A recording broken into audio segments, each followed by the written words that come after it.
शहराची खबरबात या बातमीपत्राचे प्रायोजक आहेत mac care super speciality hospital Ahmednagar.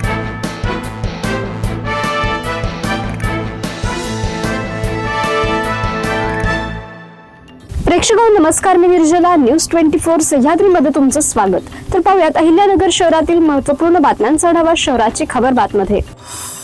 Ahilyanagar महानगरपालिकेच्या अतिक्रमण विभागामार्फत शहरातील मुख्य बाजारपेठ असलेल्या गंज बाजार परिसरात विशेष अतिक्रमण निर्मूलन मोहीम राबवण्यात आली।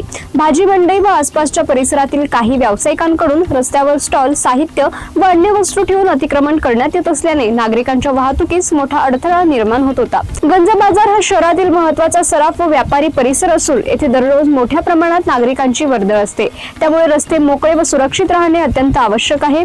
यापूर्वीही संबंधित ठिकाणी अनेक वेळा अतिक्रमण विरोधी कारवाई करण्यात आली होती। तसेच यापूर्वी देखील महानगरपालिका आयुक्त माननीय यशवंत डांगे यांनी स्वतः या परिसराची पाहणी करून रस्ते अतिक्रमण मुक्त करण्याचे आदेश दिले होते आणि त्यानुसार कारवाई करण्यात आली होती।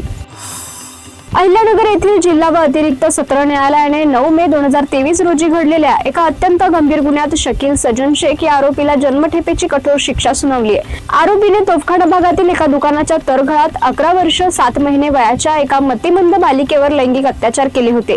पीडित मुलीच्या आरडाओरड्यानंतर स्थानिक मुलांनी तिची सुटका करून आरोपीला पोलिसांच्या स्वाधीन केले। तपास अधिकारी अनिल कातकडे यांनी दाखल केलेल्या दोषारोप पत्राच्या आधारे आणि सरकारी वकील ॲडव्होकेट अर्जुन पवार यांनी मांडलेल्या 13 साक्षीदारांच्या भक्कम पुराव्यांमुळे हा गुन्हा सिद्ध झाला आहे। न्यायालयाने आरोपीला जन्मठेपेसह 1,10,000 रुपयांचा दंड ठोठावून त्यातील 1 लाख रुपये पीडितेला देण्याचे आदेश दिले आहेत। अहिल्यानगर येथील आयुष दीपक मेहर या तरुणाने तेलंगणातील एका IT कंपनीत काम करणाऱ्या तरुणीशी प्रोजेक्टच्या माहितीच्या बहाण्याने संपर्क साधला व लग्नाचे आमिष दाखवून तिची फसवणूक केली। हा प्रकार 7 मार्च 2024 ते 31 डिसेंबर 2025 या कालावधीत घडलाय। व्हिडिओ कॉलवर बोलताना तरुणाने तरुणीला अश्लील कृत्य करण्यास व तसे फोटो पाठवण्यास सांगितले, मात्र तरुणीने नकार दिल्याने त्याने तिच्याशी बोलणे बंद केले। यामुळे फसवणूक झालेली तरुणी थेट तेलंगणाहून अहिल्यानगर येथील त्याच्या घरी पोहोचली, पण त्याच्या नातेवाईकांनी तिला उडवाउडवीची उत्तरे देऊन हाकलून लावले। त्यानंतर तिला कळाले की आयुषचे 24 जून रोजी दुसरीकडे लग्न आहे, त्यामुळे तरुणीने बुधवारी अहिल्यानगरमधील तोफखाना पोलीस ठाण्यात गुन्हा दाखल केला। नगर कल्याण रस्त्यावरील कवडेमळा येथे घरासमोर झोपलेल्या तरुणाचा कुऱ्हाडीने निर्घुण खून करण्यात आला होता।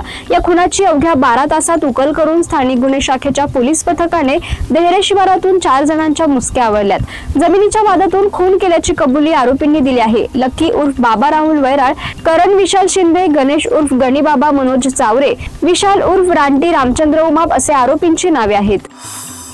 नेप्टी येथील चांदपीर वस्ती जामगाव नाला सीना नदीपात्रात करण्यात आलेले कथित अतिक्रमण तात्काळ हटवण्यात यावे, नदीपात्रात टाकलेले भर व अनधिकृत पूल काढण्यात यावा या मागणीसाठी नेप्टी ग्रामस्थांनी गुरुवारी सकाळी 9 वाजता छत्रपती कॉलेज परिसरात रस्ता रोको आंदोलन केले।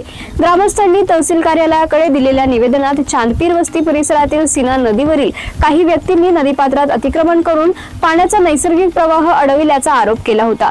यामुळे पावसाळ्यात नदीला पाणी आल्यानंतर शेजारील शेतजमिनींचे मोठ्या प्रमाणात नुकसान होण्याची भीती व्यक्त करण्यात आली होती। याची दखल न घेतल्यामुळे रस्ता रोको आंदोलन करण्यात आले। शहराची खबरबात मध्ये आपण इथेच थांबतोय, मात्र तुम्ही पाहत राहा न्यूज 24 सह्याद्री।